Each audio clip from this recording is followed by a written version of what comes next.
Introducing the Black Shark 5. It's a gaming phone that the company had just announced earlier this month, and this is the base model of the Black Shark 5.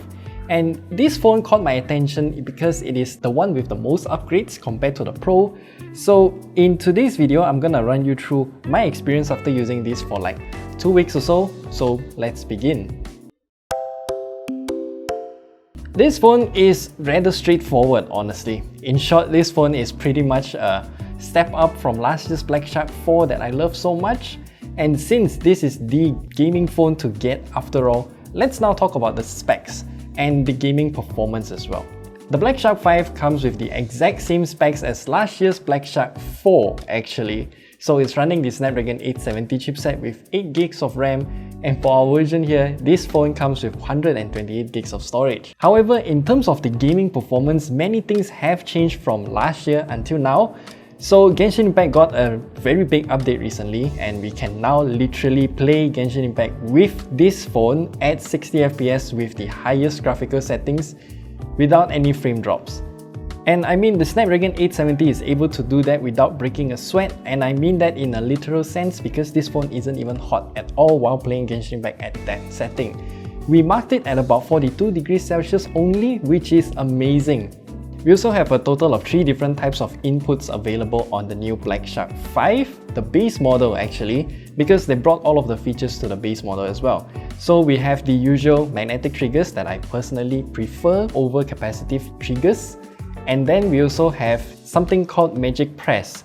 Technically, it's a pressure-sensitive screen that you can press the screen harder on either the left or right side of the screen to trigger an input on the screen. So this is a feature that I use a lot, so it depends on whether or not you want to use it. And then lastly, there's also motion sensing inputs. I disable that because I find that to be disorienting, so yeah, that's a choice that you can pick. Since the overall gaming experience was great, how about the battery life then? Well, it's not that good. Even with the 4650 mAh battery, it won't last long. Tested at 100 nits of brightness, the result that we got out of PC Mark's battery life test is only at about 7.5 hours. Truth to be told, even during our gaming tests, the battery life drops significantly when we are playing Genshin Impact for only about 30 minutes. So you gotta keep that in mind. Luckily though, the Black Shark 5 does have a battery bypass feature, so you can just plug in the charger, enable the battery bypass feature, and never have to worry about your battery life while gaming. And this also helps in terms of temperature. And speaking of the charger, the Black Shark 5 also comes with a 120-watt charger inside the box as well. But we'll need to head into the settings menu and change how fast we want the charger to charge your phone. For our test, we made it charge as fast as possible, and it can reach from 9% to 100% in just about 15 minutes, thanks to the dual cell battery design. And I still have a few more things to mention about this phone.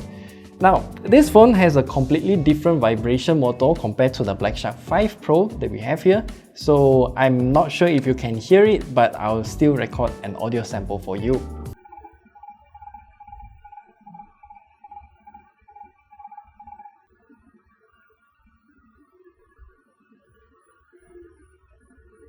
However, for this generation, Black Shark removed the audio jack.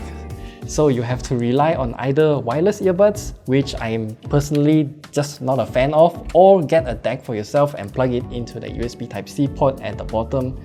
But that also means you'll have something sticking out of the phone at all times.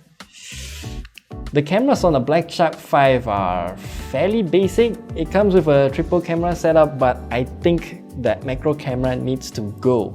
Both the main and ultra-wide angle cameras can take decent pictures, but I don't want to focus too much on the cameras here because you're buying this phone for gaming, and cameras is probably a secondary feature. You can, however, use the master triggers as a makeshift camera shutter button though. The screen of the Black Shark 5 is also rather similar to its last generation, so we have a 6.67-inch AMOLED screen with a resolution of 2400 by 1080, and it can go up to 144Hz refresh rate.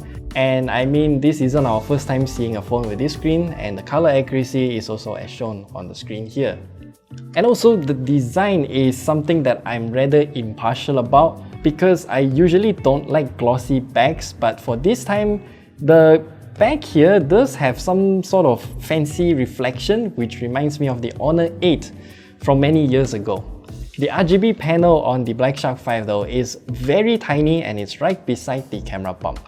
And one thing that I realized while comparing it with the Black Shark 4, this is a 4 Pro by the way, the location of the power button plus the fingerprint scanner on the Black Shark 5 is a lot higher, which makes it kinda uncomfortable even for big hands like mine. And speaking of the Black Shark 4, the final question is, should you upgrade from the Black Shark 4? Well, looking at the specs, it's definitely no.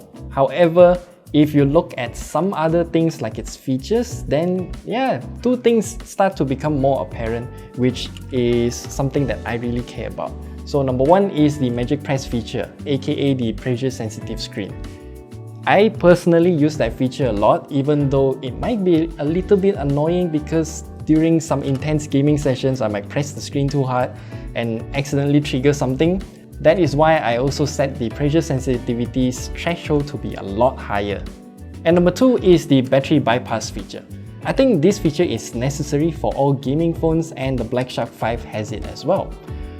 And that is all we have to share with you about the Black Shark 5. I truly enjoy my time using the Black Shark 5 for all the testing and gaming and whatnot. But for the next review will be for the Black Shark 5 Pro. However, that won't be a full review because these two phones have a lot of similarities, so it's more like a Black Shark 5 Pro review plus comparison of the Black Shark 5 as well. So yeah, stay subscribed for that and we'll see you guys in the next video.